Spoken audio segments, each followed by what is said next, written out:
Assalamualaikum. Bugün de sizinle saatleri öğrenelim. Yani saatlarda үйренейік деп аталады. Bugün sizlerмен сағаттарды үйренбестен алдын тәуліктік уақыт көрсеткіштерді айтып өтейік.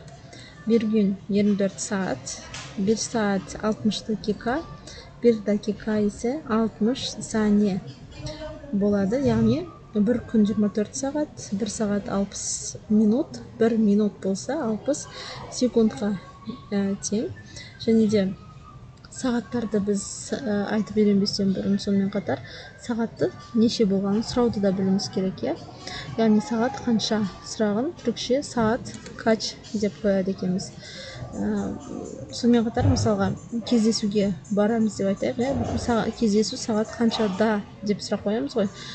Ол жерде сағат качта деген сұрақ қойылады, және де жауап ол сұраққа басқаша беріледі. Ал бүгін сіздермен тек қана сағат тілі нешені көрсетіп тұр, соны ғана үйренеміз. Және сонымен қатар қосымша ақпарат, сағат тіліндегі тілшелердің 3 тілшесі болады, иә. Сол 3 тілшенің де 3 түрлі атауы бар екен түрік тілінде. Оны да сіздерге айтып өтейін.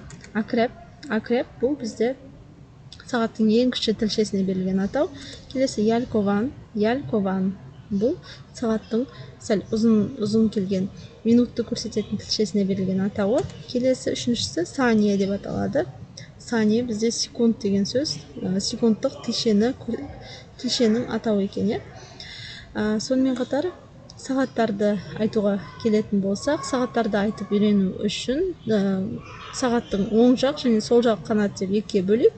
Оң жақ қанатын мысалға 1-ден 5 кетсе, 1-ден 5 кетті, 1-ден 5 кетті, яғни кетті сөзін қолданамыз, яғни geçiyor сөзін қолданады түрік тілінде. Ал бірге егер де мысалы сол жақ қанатын алатын болсақ, 1-ге 5 минут қалды деп айтайық, мысал үшін 1-ге 5 минут қалды, бұл бізде түрікше қалай болады екен? Қалды сөзі, яғни var сөзі қолданылады екен қалды сөзінің орнына. Енді бұл жерде 1-ге, мысалға бір сан есіміне ге деген жалғаулық жалғанып тұр ғой. Сол сияқты түрік тілінде де сан есімге жалғанатын жалғаулықтар бар. Сан есімге жалғанатын жалғаулары р әрпі қалқапты. А, деген жалғаулар. Сонымен қатар А, Е жақша ішінде тұр. Бұл Е әрпі жақша ішінен ашылып айтылады. Қай уақытта екен? Егер де сан есім бізде дауысты әріпке аяқталатын болса, Е әрпі ашылып жазылады екен. Келесі geçiyor сөзі оң жақ қанатына қолданылатын сөз дедік, яғни кетті сөзінің орнына қолданылады. Бұл жерде сан есімге жалғанатын жалғаулықтар бізде 4 түрлі екен. О, И, У, Ö және де Е жақша ішінде тұр. Жақша ішінен қай уақытта шығады дедік, яғни сан есім бізде дауысты әріпке аяқталған болса, осы Е әрпі жақша ішінен шығып міндетті түрде жазылады екен, иә.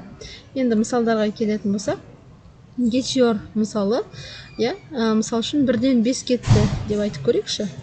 1, иә, және де сонымен қатар біз жалпы сағаттарды айтып білуіміз үшін, үйрене алуымыз үшін бізге міндетті түрде сандарды білуіміз керек.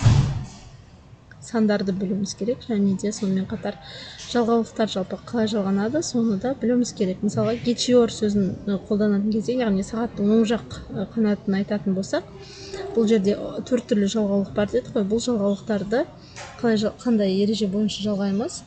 Ол бізде АО лайфхактар деген ереже, яғни АО болса О, И болса И, О, У болса У, Ö болса Ö деген ереже бойынша жалғайды екенбіз, иә. Ендеше мысалға келейік. Мысалға 1-ден 5 кетті деп айтайық. 1-1 5 geçiyor. 1-і 5 geçiyor.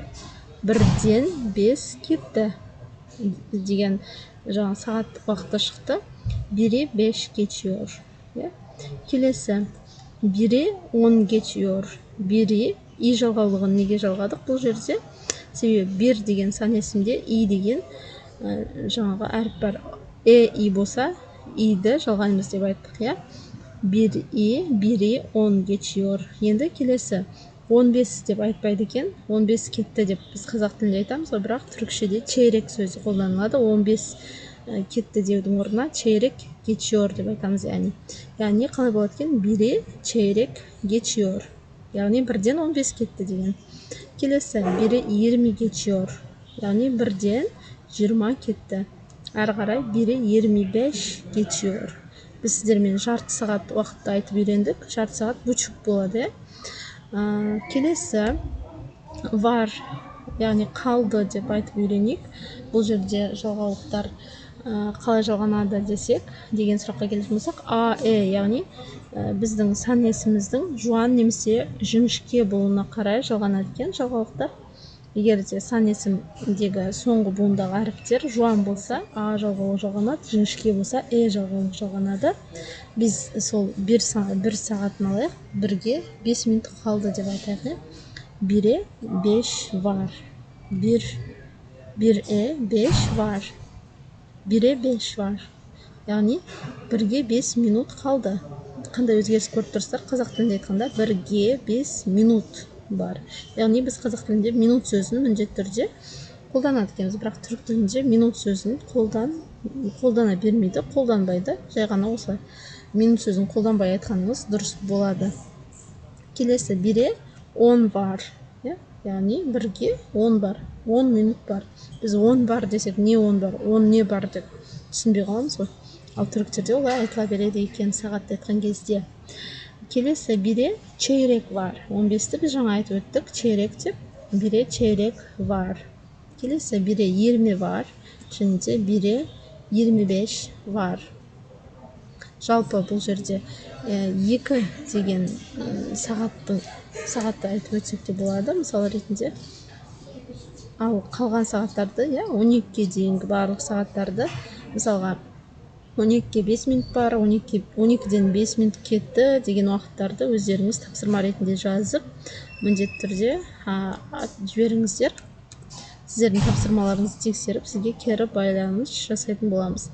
Мысалға 2-ге 5 минут бар деп айтайықшы.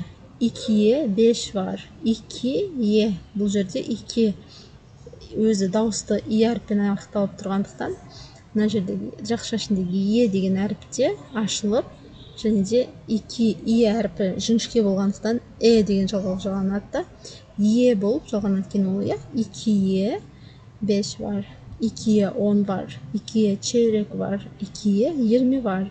2'ye 25 var.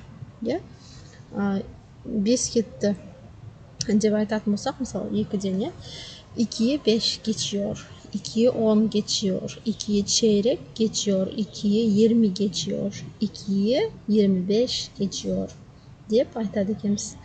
Бүгін сағатты үйренуде менімен болғандарыңызға рахмет. Пайдалы болып жатқан болса, бөлісіп қойыңыздар.